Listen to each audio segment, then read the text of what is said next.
ลี่ยนบรรยากาศเนาะมาติดตามเบิ่งเป็นภาพแห่งความประทับใจเกี่ยวกับการแข่งขันคณิตคิดไวสิงแซมเวียงจันทร์ครั้งที่5ศูนย์คณิตคิดไวสมาร์ทแมท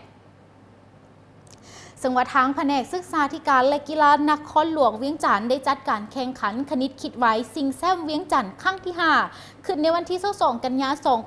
2019อยู่ที่ศูนย์การค้าลาวไอเทคนครหลวงเวียงจันทร์โดยการเป็นประธานของทานสุรไสจงจิตไพศาลผู้อำนวยการศูนย์คณิตคิดไว้สมาร์ทแมทเข้าร่วมมีทานจันสมรอินทิจักหัวหน้าห้องการบริหารธนาคาร ST Bank พร้อมด้วยพ่อแม่ผู้ปกครองและก็น้องน้อยนักเรียนเข้าร่วมด้วยกันและก็ในนั้นทานสุรไสจงจิตไพศาลผู้อำนวยการศูนย์คณิตคิดไว้สมาร์ทแมทก็ได้กล่าวว่า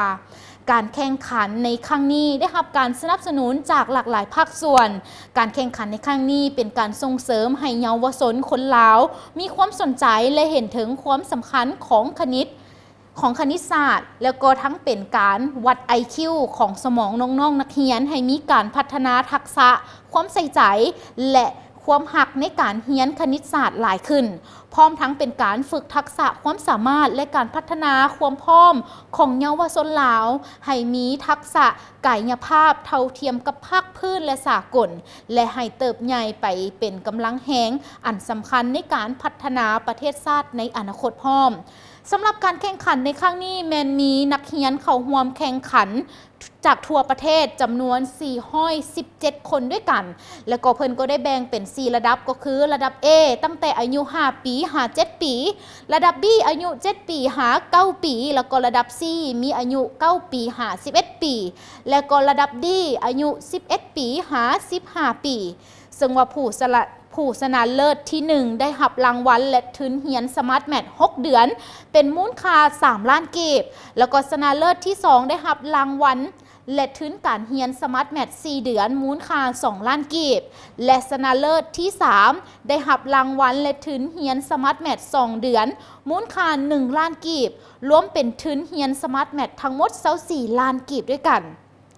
และก็ผู้เข้าแข่งขันทุกคนแมนได้รับเหรียญรางวัลสมเสยผลการแข่งขันของระดับ A ชนะเลิศที่1แมนนางจันสุดาวรรณราชได้คะแนนไป144คะแนนเนาะแล้วก็ในคะแนนทั้งหมดแมน150คะแนนและอันดับ2แมนนางรัศมีวันขาหลัก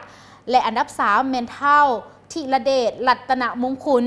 ระดับ B ชนะเลิศที่1แมนเท่ากิตติพลศรีไก่สอนได้คะแนนไป142คะแนนอันดับ2แมนเท่าคำมงคลล้อบุญแองและอันดับ3แมนเท่านพดลวรบุตร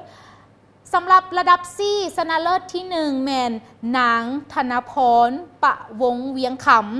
ได้ไป146คะแนนด้วยกันแล้วก็อันดับ2แม่นางทิพศรจันทเพ็งและอันดับ3แม่นางแก้วธันวาอ่อนหลัดบุญมีและระดับดีชนะเลิศที่1แม่นเท่านัทไสวงไสยาได้ไป150คะแนนเต็มเลยแล้วก็อันดับ2แม่นางเวียงสวรรค์บัวลีวงอันดับ3แม่นางสมาลีขันเจริญ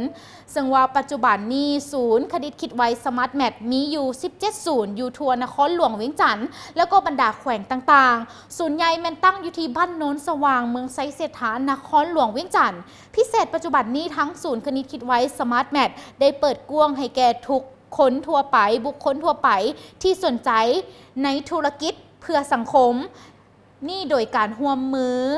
กันเพื่อเปิดเป็นศูนย์สมาร์ทแมทไปทั่วประเทศและก็โรงเรียนต่างๆที่ว่าสนใจ